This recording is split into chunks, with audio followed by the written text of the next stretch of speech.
Hello everyone and welcome to my channel essence of coding. और आज से हम लोग शुरू करने जा रहे हैं इन्फॉर्मेटिक्स प्रैक्टिसेस क्लास 11th का सिलेबस।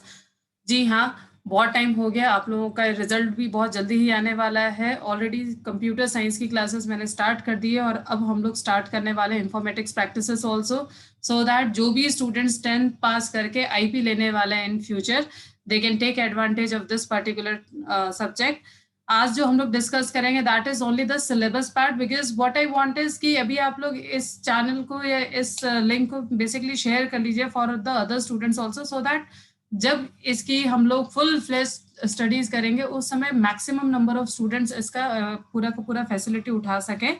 तो चलिए हम लोग इस चीज को सबसे पहले देखते हैं। Today we will see the syllabus of your particular subject. तो अगर हम लोग यहाँ पे सिलेबस की बात करते हैं तो आप लोगों की पूरा का पूरा जो सिलेबस है it is divided into 5 major units.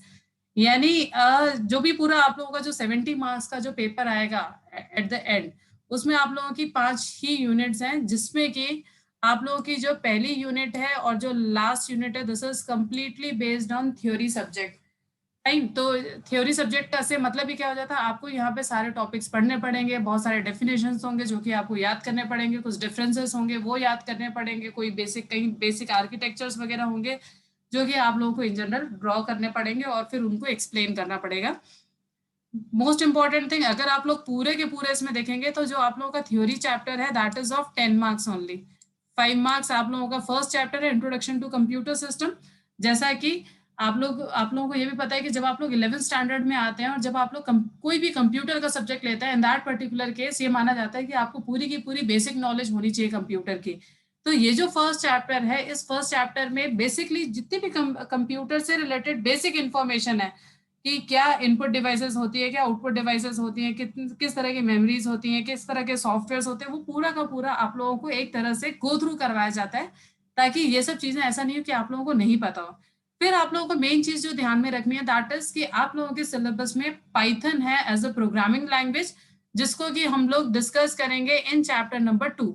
Chapter number 2 में जो हम लोग डिस्कस करेंगे that is Python programming language. उसके बाद में इसमें हम लोग बहुत सारी चीजें डिस्कस करेंगे कि पाइथन क्या है, कैसे यहाँ पे प्रोग्राम्स बनाए जाते हैं। मेनली आप ये समझ लीजिएगा that this is your practical based chapter या प्रैक्टिकल बेस्ड यूनिट। यहाँ पे मेनली आपको जितने भी प्रैक्टिकल्स हैं, प्रोग्राम्स हैं, वो ज्यादा बनाने होंगे।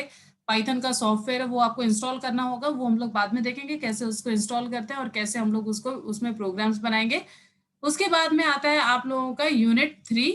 Unit 3 is very different as compared to that of your computer science.